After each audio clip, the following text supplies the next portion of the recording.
Hello friends, कैसे हैं आप लोग। आई होप सब ठीक होंगे। अब हम करने जा रहे हैं मीनिंग ऑफ एवरेज और central tendency. An average is a single value which represent the whole set of figures and all other individual items concentrate around it. In other words, an average is a single value within the range of the data that is used to represent all the values in the series. Such an average is somewhere within the range of the data. It is therefore called measure of central tendency. वो क्या बोल रहा है कि meaning क्या है central tendency का या फिर एवरेज का। तो एवरेज जो होता है वो एक सिंगल वैल्यू होती है, ठीक है, जो कि एक ग्रुप ऑफ डेटा को रिप्रेजेंट कर रही होती है, ठीक है। So which represent a whole set of figures in all other individual items concentrate around it. इसमें जितनी भी आइटम्स होंगी उन सब का एक नंबर अगर मैं निकालूँ तो वो ये नंबर है, ठीक है, नंबर 1, ठीक है।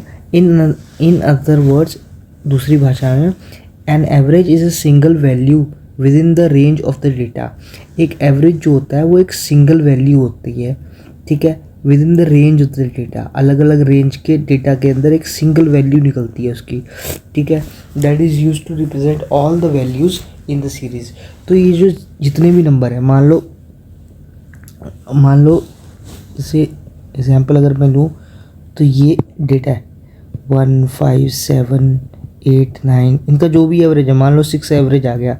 तो ये जो 6 एवरेज है ना, ये इन सारे नंबरों को अपने अंदर कॉन्सेंट्रेट कर रहा है, ये कॉन्स्टिट्यूट कर रहा है, ठीक है। इनमें से कोई भी नंबर छूटा नहीं है, ये सारे नंबर इस 6 नंबर के अंदर आएंगे, ठीक है। Such an average is somewhere with in the range of the data that therefore it is called major of central tendency. इसीलिए हम उसको बोलते हैं मेजर ऑफ सेंट्रल टेंडेंसी, क्योंकि एक सेंट्रल वैल्यू लेके आता है ये, ठीक है। इसके अराउंड जितना भी डेटा होगा वो इसमें कॉन्स्टिट्यूट होगा, इसमें निकलेगा, इस नंबर में, ठीक है।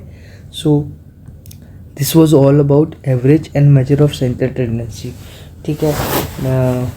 मिलते हैं नेक्स्ट लेक्चर में। Till then bye, and also please like, share and subscribe my channel. Bye.